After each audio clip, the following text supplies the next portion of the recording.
저희도 오늘 말씀 사도행전 11장 27절에서 12장 3절까지 말씀 저희들 함께 보겠습니다. 신약성경 207쪽쯤에 있는 말씀입니다.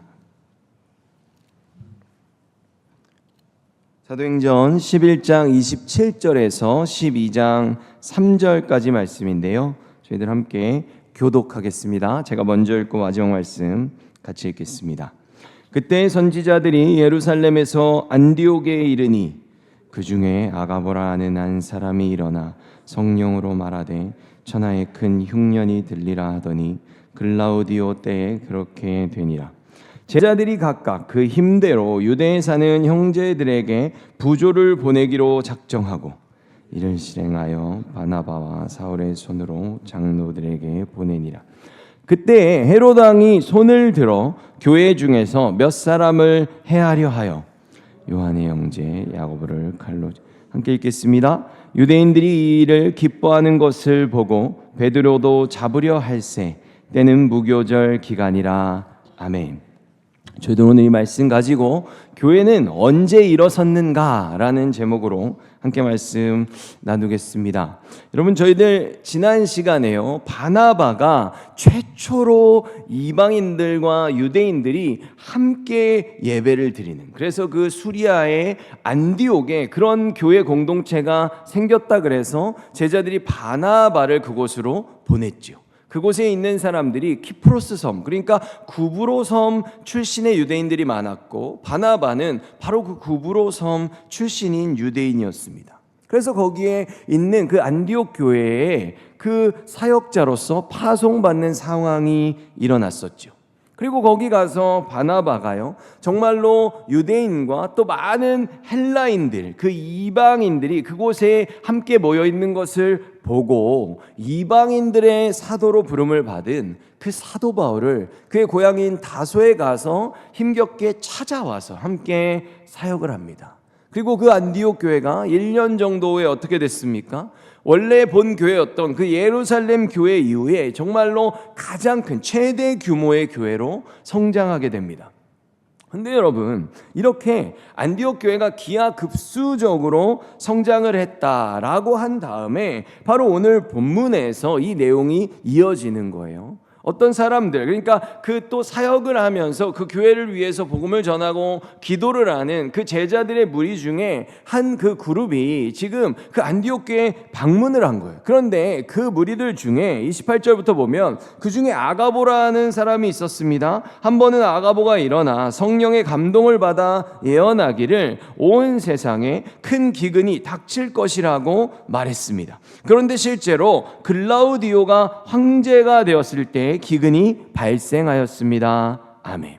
그러니까 이때는 글라우디오가 황제가 아니었을 때예요. 그러니까 앞으로 몇 년 후에 시간이 지난 다음에 굉장한 기근이, 엄청난 기근이 일어날 것을 미리 안디옥 교회에 알려준 겁니다. 글라우디오 황제 때에 일어날 것이다 라고 지금 말하고 있지요. 그래서 시간적으로는 아직 때가 남아있어요. 여러분, 때가 남아있는데 그럼 왜 지금 얘기해 주는 겁니까? 준비하라는 거 아니에요. 교회가 굉장한 어려움을 겪을까봐 미리 알려주시는 거 아닙니까?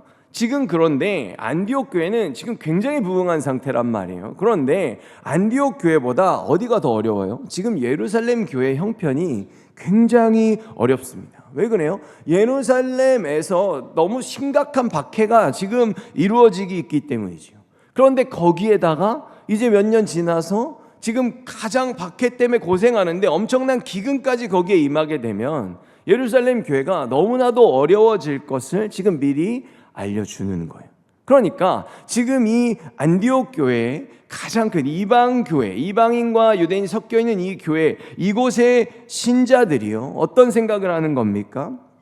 예루살렘을 도와야 되겠다. 지금부터 준비하자. 이런 생각들을 하는 겁니다. 그런데 여러분, 예루살렘 교회에서 본 교회를 유지하면서 정말 그 작은 규모로 생명의 위협 가운데 그 교회를 지키던 신자들과 지금 이곳에 있는 안디옥 교회에 있는 신자들에게는 큰 차이점이 한 가지 있습니다. 뭐냐 하면 여러분, 이때까지도, 지금이 이때가 AD 40년경 정도 돼요. 주후 한 40년경 정도 되는 거죠. 그러니까 예수님이 승천하시고 한 10년 정도 지난 시점이에요. 그런데 예루살렘 성전은 AD 70년 정도쯤, 그러니까 앞으로도 한 30년 정도 후에 예루살렘 성전이 무너집니다. 그러니까 지금 이때 예루살렘에는 뭐가 있었던 거예요? 예루살렘 교회 공동체만 있었던 게 아니라 성전이 그대로 유지되고 있었단 말이에요. 그러니까 누가 있었단 얘기예요? 여전히 유대의 지도층으로 대제사장들과 사두개인과 바리새인들, 그 예수님을 죽였던 사람들이 그대로 거기서 모든 권력을 성전 권력으로 가지고 있었던 겁니다. 그러니까 이때까지도 예수님을 믿겠다고 마음을 바꿔서 결단하는 유대인들은 어떻게 되냐면 그 공동체로부터 출교를 당했단 말이에요. 그래서 출교를 당하면 어떻게 되냐? 경제 생활도 못하고요, 유대인으로서 누리는 다양한 그 모든 유익들로부터 철저하게 배제됐습니다.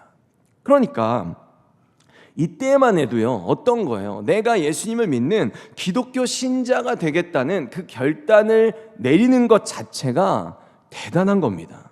그렇게 서로의 상황이 너무나도 어려웠기 때문에 그들은 어떻게 했던 거예요? 자기 집에 그 집의 문을 열었고요, 또 재산을 팔기까지 하면서 모든 것을 함께 나누어 쓰지 않았습니까?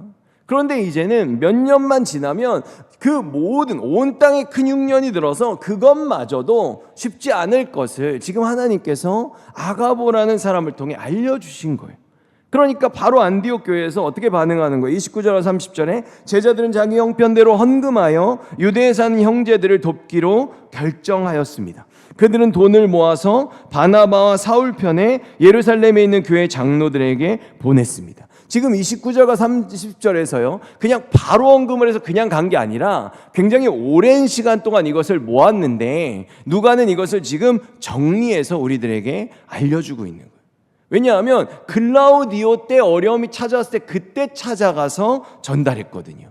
이처럼 예루살렘 교회가 앞으로 임할 엄청난 기근으로 인해서 더 이상 이제는 서로를 먹여 살리고 싶어도 그럴 수가 없는 상황이 될 것을 알게 되자 지금 누가 움직이는 거예요? 이방 교회에서 움직이는 겁니다. 여러분, 그런데 한번 상황을 생각해 보세요. 여러분들이 만약 이방인 신자들이라면 어떠실 것 같습니까? 이방인 신자들을 유대인 신자들이 우리와 똑같은 신자들이라고 인정을 해줬습니까? 사실 그렇지 않았어요.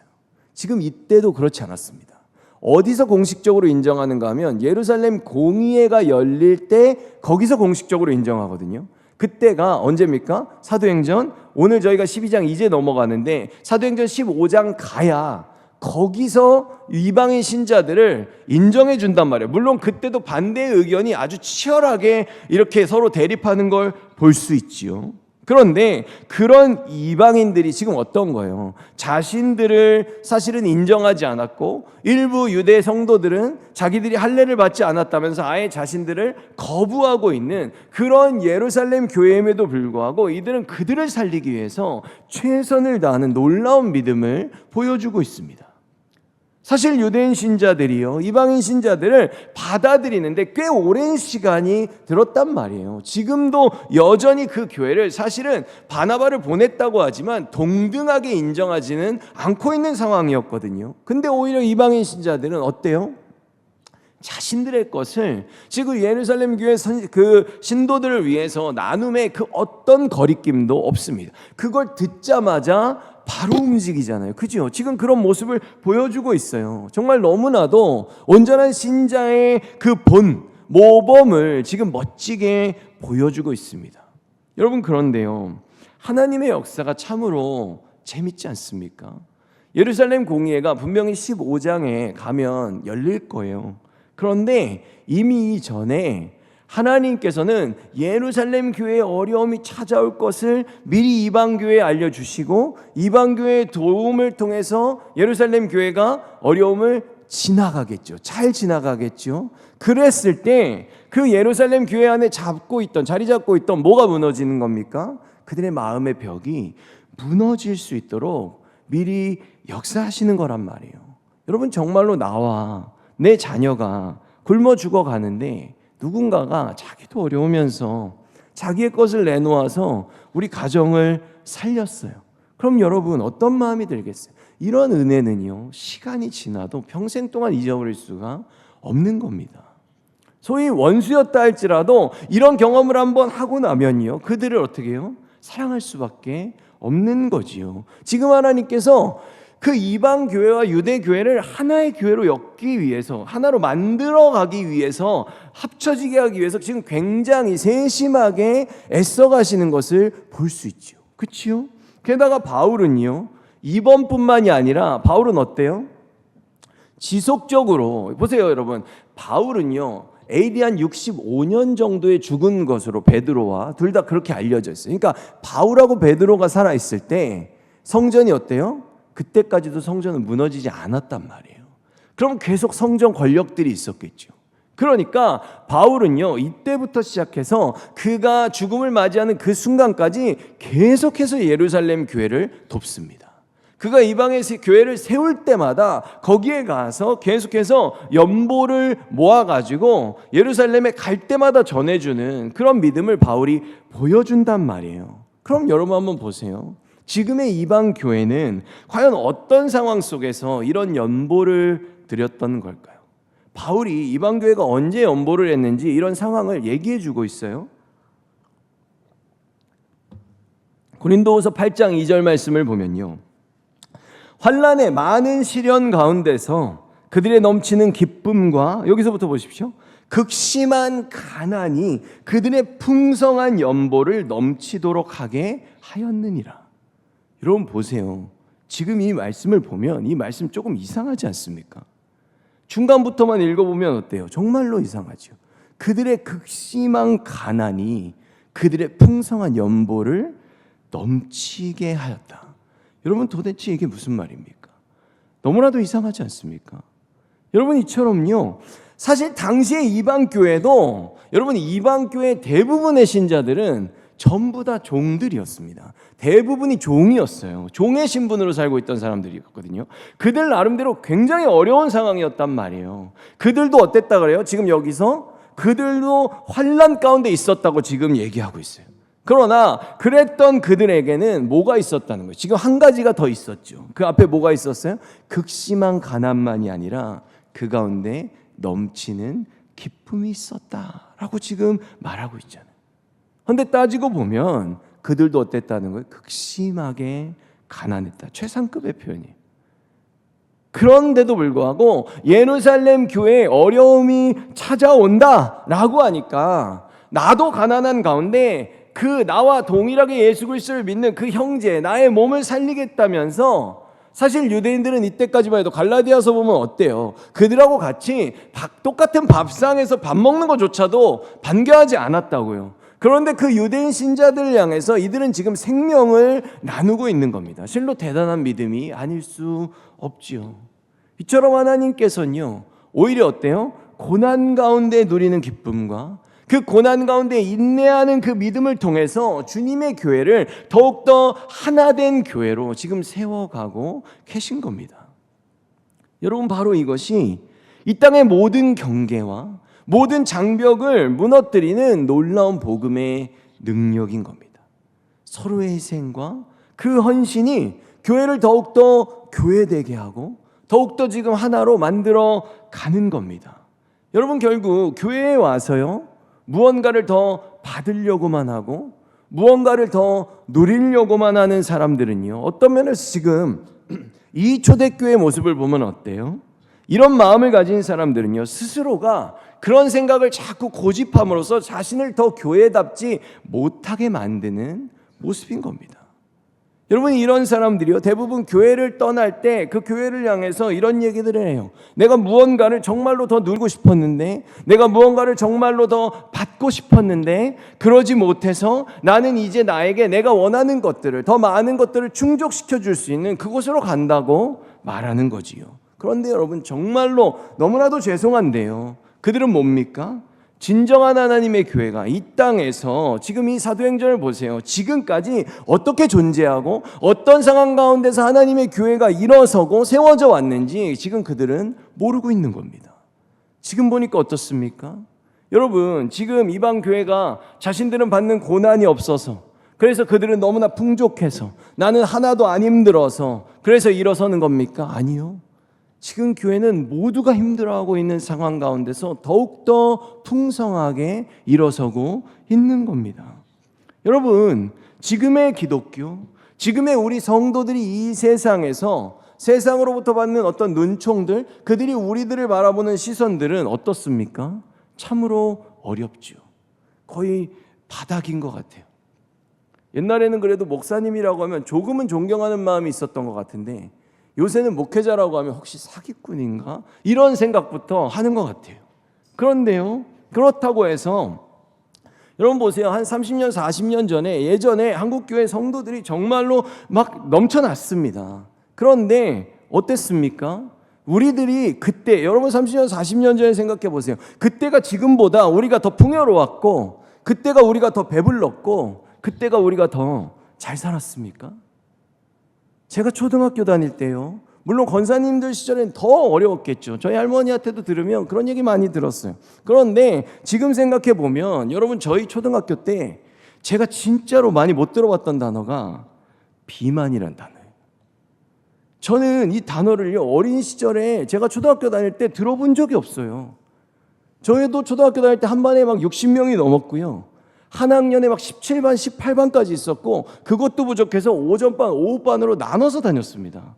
그런데 전교에서 요새처럼 비만이라고 말할 수 있는 애들 눈을 씻고 찾아봐도 없었어요. 여러분, 우리가 이 성경을 보면요, 하나님의 교회가 오히려 서로를 더 돕고 서로를 더 아끼고 일으켜 세웠던 환경은, 그리고 그들이 어때요? 지금 힘에 지나도록 연보를 들여서 교회를 세우고 도왔던 환경은 절대로 그들이 잘 살았던 시기가 아니었던 겁니다. 환경이 좋아서 했던 게 아니었다는 거예요. 오히려 아무리 어렵더라도 지금 어때요? 극심한 가난의 상황 가운데서 그 예수 그리스도의 기쁨 때문에, 그 기쁨이 나에게 임했다는 그 사실 하나만으로 그들은 그들의 삶의 모든 만족과 그것으로 충만했고, 그리고 어때요? 모든 헌신, 모든 가치를 그곳에 두었다는 거예요.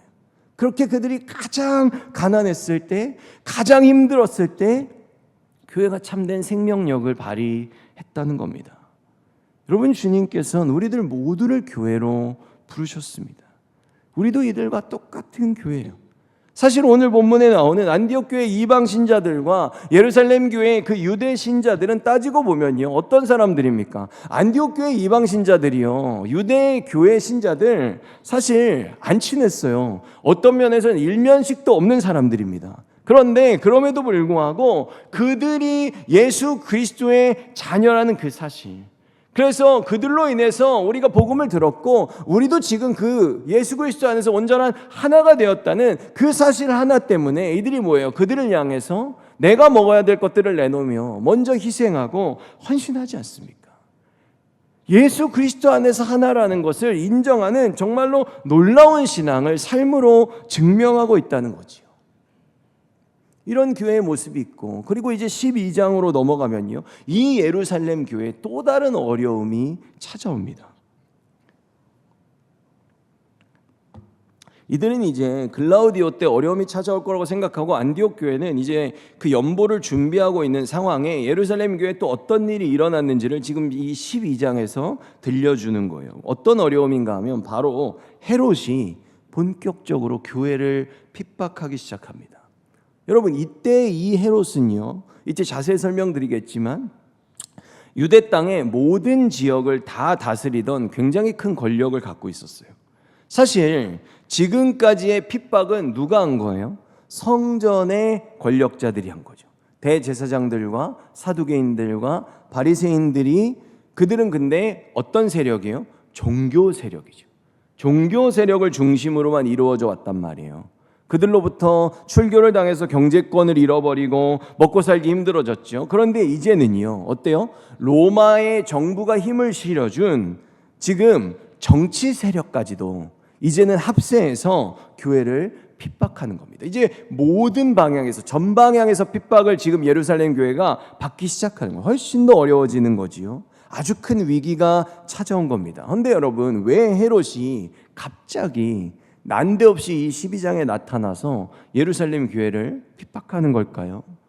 1절 3절을 다시 보면 그때 헤롯 왕이 손을 들어 교회 중에서 몇 사람을 해하려 하여 요한의 형제 야고보를 칼로 죽이니 유대인들이 이 일을 기뻐하는 것을 보고 베드로도 잡으려 할세 때는 무교절 기간이라. 아멘.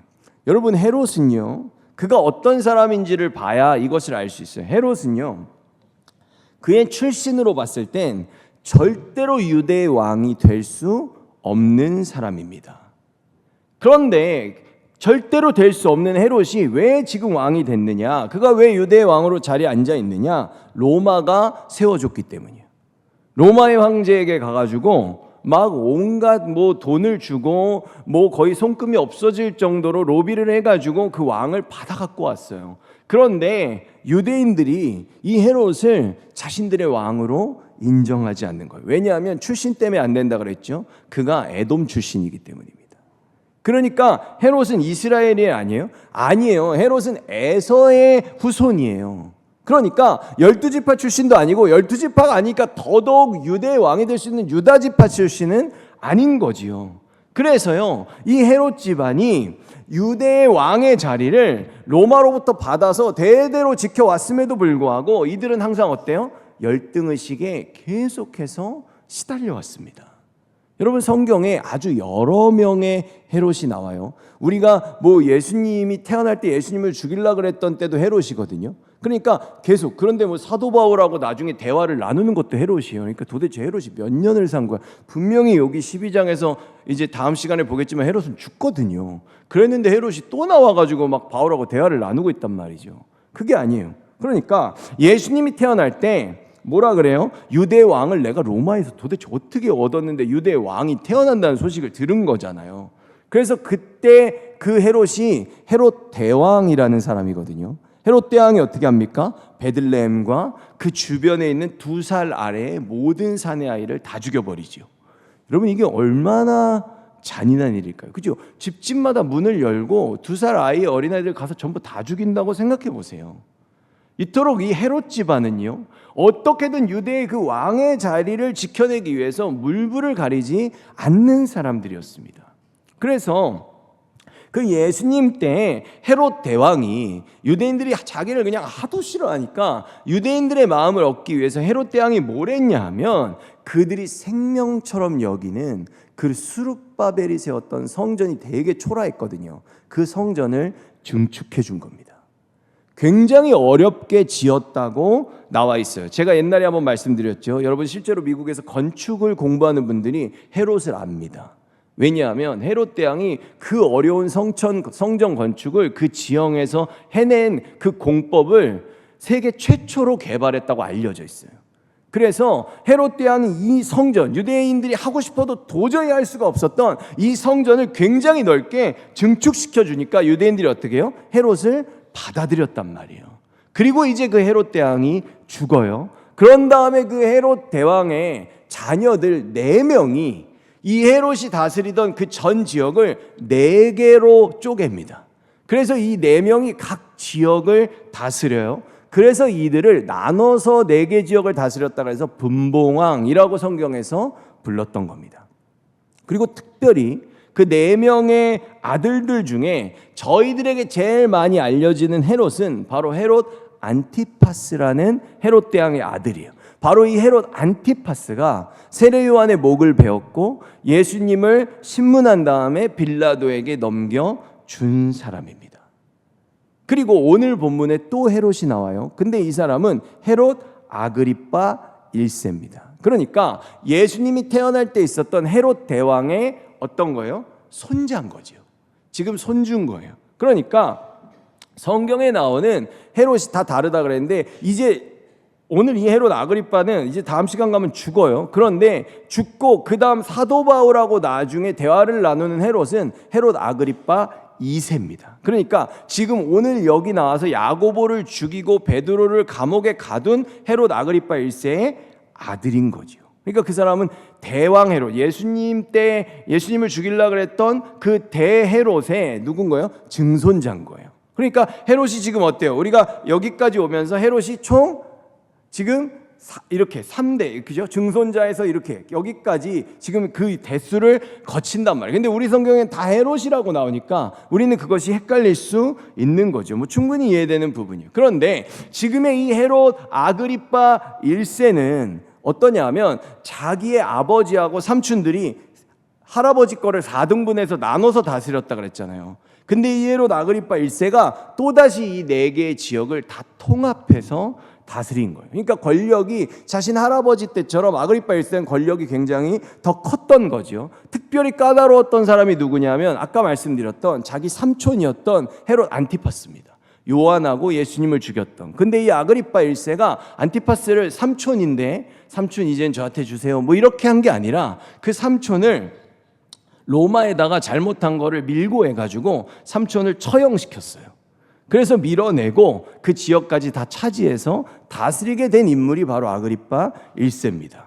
그러니까 이 아그리파 1세도 어떤 사람인 거예요? 자신의 자리를 지키고 사람들에게 인정받기 위해서는 가족도 죽일 수 있는 그런 인물인 거지요. 그래서 한마디로 이런 그가 오늘 야고보를 죽인 게 뭐냐면 자신은 여전히 에돔 출신이라는 게 바뀌지 않잖아요. 에서의 후손이라는 거는 혈통이기 때문에 달라지지 않는단 말이에요. 그러니까 늘 유대인들에게 인정받기 위해서 애를 쓰면서 살아왔거든요. 근데 지금 보니까 유대인들이 어때요? 이 기독교인들이라는 유대인 입장에서 봤을 땐 이단의 세력이죠. 이 기독교인들 때문에 골머리를 앓고 있단 말이에요. 그러니까 유대인들한테 더 인정받고 싶어서 자기가 지금 유대 왕이니까 유대인들에게 더 인정받고 싶어서 일단 누구요? 야고보부터 잡아다가 죽인 겁니다. 그런데 그 결과가 오늘 본문을 보니까 어때요? 3절에 유대인들이 이 일을 기뻐하는 것을 보고 기뻐하는 것을 본 거예요. 이거 죽였더니 너무 좋아하는 거예요. 그러니까 어떻게 합니까? 베드로도 잡으려 할세 때는 무교절 기간이라. 야고보를 일단 죽였는데 이 유대인들이 뭐 여태까지 안 그러더니 자기를 별로 인정도 안 하더니 너무 좋아하는 거예요. 그러니까 어떻게 하는 거예요? 야, 이거 더 죽여줘야 되겠네. 이러면서 베드로까지 잡아서 옥에다 가둡니다. 근데 베드로도 바로 죽일 수 있었어요. 근데 바로 못 죽인 이유가 지금 성경에 나오고 있죠. 무교절 기간이었다. 원래 절기 때는 사람을 죽이면 유대인들이 싫어합니다. 그래서 이 절기 끝나고 죽이려고 베드로는 감옥에 잡아둔 거예요. 이렇게 예수님의 제자들 중에 야고보가 첫 번째 순교자가 됩니다.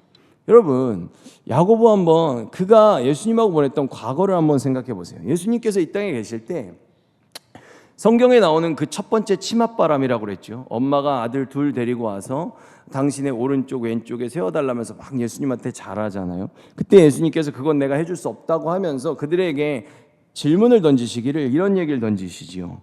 내가 너희들 지금 좌우에 한 자리씩 달라 그러는데 너희들 내가 마시는 잔을 너희들 마실 수 있겠느냐라고 물어보실 때 그때 그들이 어떻게 합니까? 당당하게 마시겠다고 답합니다. 그 야고보의 모습이 떠오른다는 거예요. 여러분, 예수님이 마시는 잔을 같이 마시고 예수님의 발자취를 따른다는 것은요 결코 쉬운 일이 아닙니다. 그리고 여기서 칼로 죽였다고 하는 건 세례요한처럼 목을 베는 참수형을 당했다는 뜻이에요. 목을 잘려서 죽었다는 거죠. 유대인들이 보는 데서 그렇게 죽인 거예요. 그래서 지금 교회가요 이것에 대해서 5절에 보면 이런 상황 가운데 이에 베드로는 옥에 갇혔고 교회가 어떻게 하는지 보세요. 교회는 그를 위하여 간절히 하나님께 기도하더라. 여러분, 지금 예루살렘 교회를 보십시오. 그들은 극심한 고난 가운데 있습니다. 경제적으로도 너무 어려워요. 근데 이제는 정치 세력인 그 로마가 전혀 어떤 일을 해도 방해를 하지 않고 태클을 걸지 않는 그 헤롯까지 앞다투어 나서서 자신들을 다 잡아서 죽이려고 마음을 먹었어요. 지금 기분이 많이 좋았거든요. 그런데 이 상황에서 어떻게 합니까? 주님께 기도를 하고 있다는 거예요. 여러분, 야고보의 죽음을 보고 그들의 다 수장들이잖아요. 지도자들이라고요. 베드로가 잡혀갔어요. 그러면은 도망쳐야 되는 거 아닙니까? 그런데 지금 교회는요 계속 이어서 12절도 보면 베드로는 마가라고도 하는 요한의 어머니 마리아의 집으로 갔습니다. 그곳에는 많은 사람이 모여서 기도하고 있었습니다. 어떤 거예요? 오순절에 성령님께서 임하셨던 그 마가의 집에 지금 다시 또 모인 거지요. 다 같이 거기서 베드로가 감옥에서요 다음 시간에 나누겠지만 거기서 건짐을 받습니다. 그래서 베드로가 온 거예요. 와가지고 막 문을 두드린단 말이에요. 근데 그때도 교회는 여전히 계속해서 기도하고 있었다는 거지요. 여러분, 오늘 이런 초대교회를 보니까 어떻습니까? 저희는 두 가지를 봤어요. 지금 초대교회는 첫 번째로는 결코 여유롭고 어떤 자신들이 평안한 삶을 살아서 도와주고 헌신했던 게 아니라는 거예요. 내가 마음에 여유가 있어서 서로를 사랑한 게 아니에요.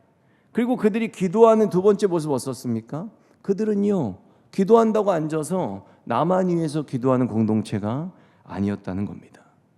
우리들은 정말로 내 것과 나와 관련된 모든 것들을 가지고 기도하고 그것들이 정말로 다 이루어지면 기도할 게 없어지는 순간도 만나지 않습니까? 저는 그럴 때가 있었어요. 그들은 경제적으로 어려웠습니다. 지금 생명의 위협을 나부터도 받고 있어요. 그런데 그들은 나를 위하지 않고 누구를 위하고 있어요? 교회를 위하고 있단 말이에요. 서로의 생명과 그 신앙을 위해서 내가 먼저 내 것을 베풀고 내가 먼저 나의 것을 희생하기를 교회는 마다하지 않고 있습니다. 여러분, 우리들도 지치죠. 많이 힘들죠. 이 세상이 정말로 만만치 않거든요. 어떻게 우리가 그것을 모르겠습니까? 그런데 우리보다 하나님이 더 잘 아신다니까요. 그래서 우리가 내 자신의 힘과 능력을 보고 우리가 처해진 그 환경을 먼저 바라보면 우리는 그것이 어느 순간이고 어느 세상이든지 절대로 세상 앞에서 이 복음을 당당히 전할 기회를 얻지 못할 수도 있는 겁니다. 사단이 우리가 그걸 두려워하는 걸 알아요. 그래서 계속해서 너희들은 할 수 없다는 그 현실을 계속해서 우리들 앞에 던집니다. 그래서 저희들은요, 바로 언제요? 지금 일어서야 되는 겁니다. 바로 오늘 이 현재 속에서 교회로서 세상을 향해 빛과 소금으로서 살아가기 힘써야 되는 거지요. 우리는 이 초대교회보다 결코 상황이 나쁘지 않기 때문이에요. 단순히 내가 의지를 내서 일으키자는 게 아니라 사도행전 1절 8절에 어때요? 오직 성령이 너희에게 임하시면 너희가 권능을 받고 예루살렘과 온 유대와 사마리아 땅끝까지 이르러 내 증인이 되리라. 예수님이 된다고 말씀을 하셨기 때문이에요. 마태복음 28장 18절 20절에 어떻습니까? 하늘과 땅의 모든 권세를 내게 주셨으니 그러므로 너희는 가서 모든 민족을 제자로 삼아 아버지와 아들과 성령의 이름으로 세례를 베풀고 내가 너희에게 분부한 모든 것을 가르쳐 지키게 하라. 여러분, 이건 명령입니다. 해줄래가 아니에요. 볼지어다 내가 세상 끝날까지 너희와 항상 함께 있으리라. 아멘. 명령하시고 약속하신 겁니다. 예수님께서 말씀하셨기 때문에 우리가 순종하고 우리가 지금 일어설 때 진정한 부흥은 반드시 임하는 거죠. 왜 그렇습니까? 예수님이 하셨으니까. 그러니까 여러분, 우리가 바로 오늘 이 시간에 지금 우리의 오늘의 삶의 자리에서 우리를 사용해 달라고 담대하게 믿음으로 일어서고 오늘도 기도하며 나아가는 저희들 되길 예수 그리스도의 이름으로 축원합니다.